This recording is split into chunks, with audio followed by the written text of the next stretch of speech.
Howdy there you guys, and welcome back. My name is Eileo, and in this old video we have the redo of Artemis. Now I've done an Artemis review before, but as you guys will see with the videos coming out as we go on, I'll try and incorporate like any new mons or any big reworks first and then like trickle it down here. But we're gonna start off here with Artemis because her update was pretty dope, and at least in concern to the wood one. So let's go ahead and get this party started.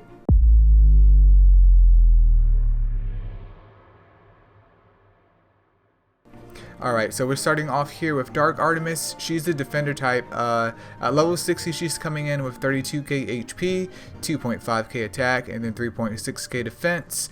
Obviously, she's a defender, light and dark nat 5. Her stats are fine. There's nothing extravagant about them, but there's nothing bad about them either. So I am totally down with this. So let's take a look at her skills real quick. So for her first skill, she has Battle Rush, which is for all allies, 10% of their HP and SP.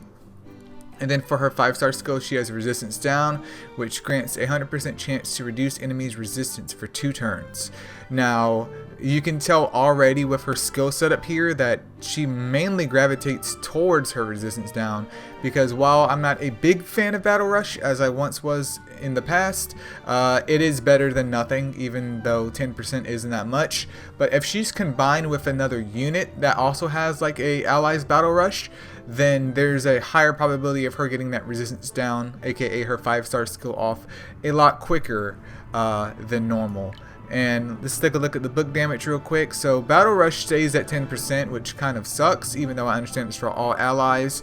And then her Resistance Down goes to 3 turns and get a little bit damage boost as well. So the main use of this mon is, you can think of it as like a light Griffin kind of, not counter, but light Griffin counterpart. So you would run her basically with compositions that either, you know, they either do sap, they could do shock, they could do stun. You would run her with a composition like that, preferably other dark mons too. That way, if you know you do need to mitigate some damage from the dark types, hopefully she could take some of the hits, because her defense stat isn't anything to scoff at, and you know, it's for some added self-sustain. But she's pretty much just I guess you could run her in PvP if you had her, depending on your composition.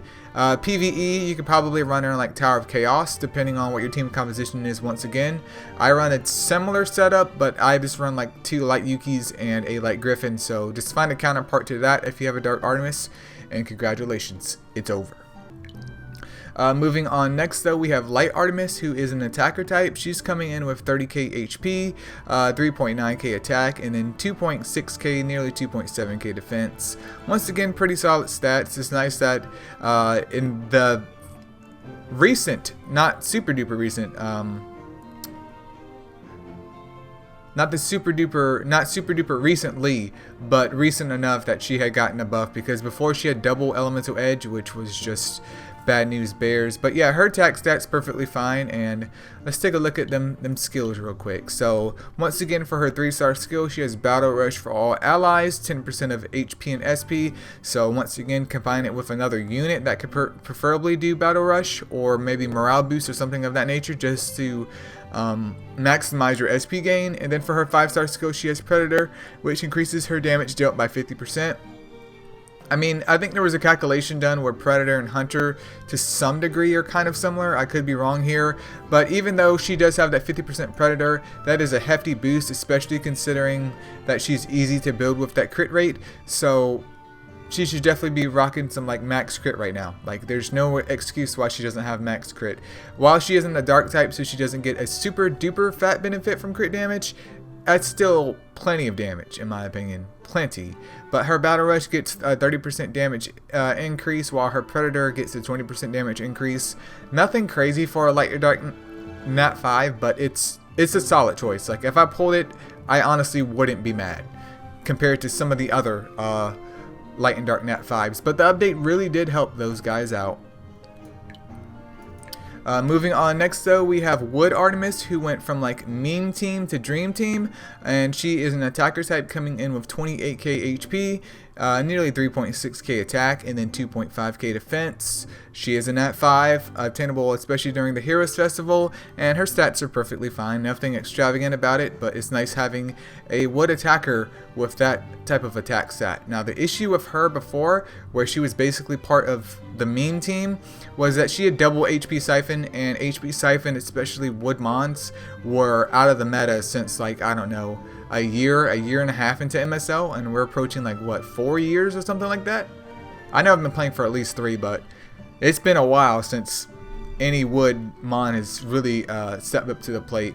But anyways, her 3-star skill is damage reduction, which reduces damage received by 50% for 1 turn. And then for her 5-star skill, she now has puncture, which is the same exact thing as Fire Draco, where it basically ignores 90% of the enemy's base defense. So if you have gems, puncture does not erode or ignore defense gems, it only ignores base defense.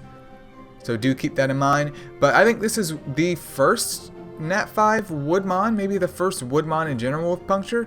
So you could treat her similarly to Fire Draco, depending on how you decide to build her. Like if you want to build her totally like glassy, that's perfectly fine if you're trying to use her as a wave clearer. And this also opens up a big can of worms, because now there's more accessible areas, especially if you're in an environment where, you know, you want Draca's puncture, but since Draca's a fire type, it may not be optimal, even though I know that they use Fire Draca, for instance, in Water Colossus.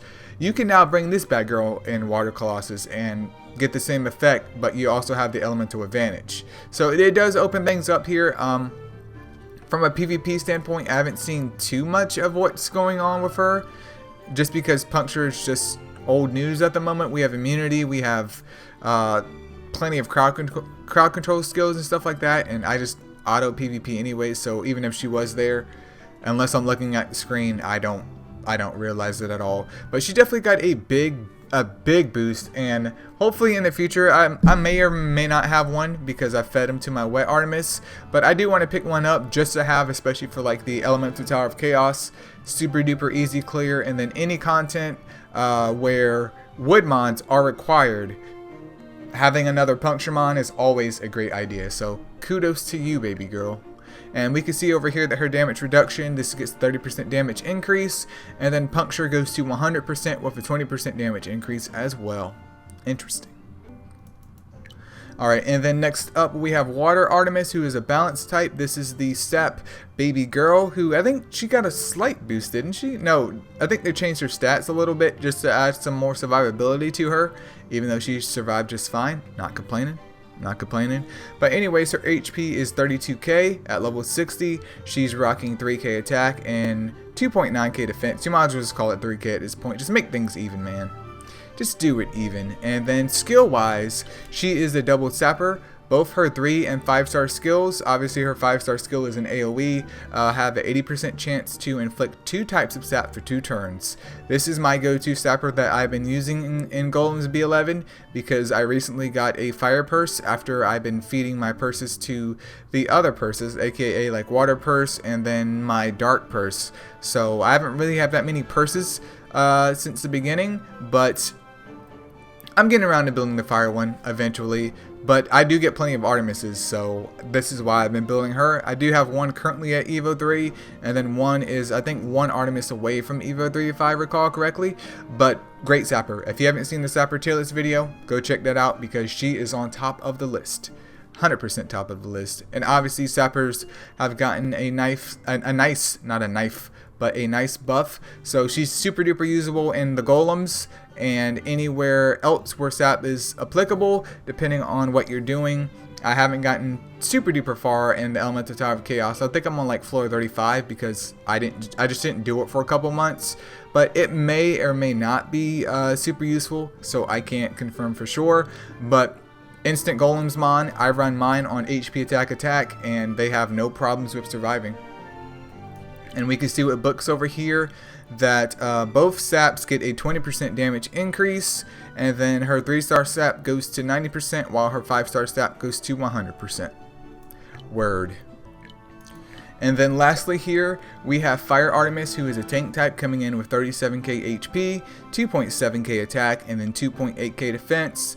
She has a decent amount of HP, could be a little bit higher, but you know, what happens when you complain? Absolutely nothing. Let's take a look at her skills real quick. So for her 3-star skill, she has an 80% chance to stun a target for 2 turns. And then her 5-star skill, it's Fearless Taunt, which reduces damage received by 50% for 1 turn and grants an 80% chance to draw enemies' attention for 2 turns. Now this is an AoE as well, so if she can get this move off, there is a decent probability, but not a high probability, that she can draw the attention of at least 1 or 2 mons, which leads us to thinking this is definitely just a PvP / heavy CC mod. I can't really see a big benefit of using her in a PvE situation, but at least from a PvP standpoint, she has slowly but surely became a staple just because she has crowd control in her 3-star skill because she can stun mons, preventing them from acting. But with her 5-star skill, she also has utility there because her damage, even if she taunts the other enemies, her damage that she receives from the other enemies are basically null and void depending on her stats. You combine it with a passive healer, you're going to be cussing while you fight her in certain situations. Now, it doesn't pan out all the time, but in certain situations, especially for newer players, this can be problematic. So very, very good PvP, even clan versus clan defense unit. Not so much of an attack unit because Fearless Taunt as a attacking unit where you're trying to like either CC or destroy the other team is a bit of a weird champ. But taking a look at the books, looks like her stun goes up to 95% if I'm reading that correctly. That's weird, but it goes up to 95% with a 15% damage increase, while her Fearless Taunt gets a 15% damage increase, and then it also goes up to a whopping, I believe, 70% chance for no, it goes to 100%. Yeah, it goes to 100% chance for her to draw the enemy's attention. So definitely not bad books at all. Definitely not bad books for her. But as always, you guys, you are always interested in figuring out, okay, how would you rank the best Artemises, Artemis, whatever the heck you want to call them. And in concerns to that, my own personal ranking for this, I would definitely say that Dark is number 1 just because of the utility with possible dark compositions for whatever that you're doing. And even if you don't have like a complete dark comp, you could still use her and run a whole bunch of light mons instead. So if you're fighting light mons, they'll do nothing but attack her depending on her stats. So I would say Dark is number 1 in my opinion. Next on the list, I am personally biased because I definitely enjoy using my baby girls every day, is going to be Water Artemis because she is still a great sapper. Third on the list would obviously be Wood Artemis now. And the issue with Light is Light isn't bad, so it's just in an awkward position. Like, it's not bad at all, but I wouldn't say that it's anything below 3rd either. So I would say that Light honestly is a solid 2nd. And you could even argue that Wood Artemis is a solid 2nd, depending on where you're at in terms of MSL. And then the Fire one, once again, none of these mons are bad at all. None of these mons are bad. I would say that the Fire one is the least, not least sought out anymore, but with the recent update, the Fire one is the least appealing to me. Like, am I still going to build her in the future? Absolutely, if I can get some Artemises. But in terms of just player progression and usefulness, I definitely think Water and Wood will be the most fantastic for you in a PvE situation. And obviously Light and Dark are nice to have as well. But yeah, it's just in a weird, awkward boat where I would just consider, in this case at least, that they're all good. And the Dark one would be number top. Well, not number top, but number 1. You could argue that Wood is number 2. Light would be number 2 / number 3-ish. And then we have Water and Fire. But they're all useful. Just focus on which one that you want if you're interested in building one of these girls to complement the content that you're doing. If you need a sapper for golems, feel free to build a Water one. If you want a solid PvP defense mon, feel free to build the Fire one. And if you want a potential wave clearer, depending on whatever content that you're doing, especially if you don't even have a Fire Draka, go ahead and pick up the Wood one. She's almost free if you can pull her.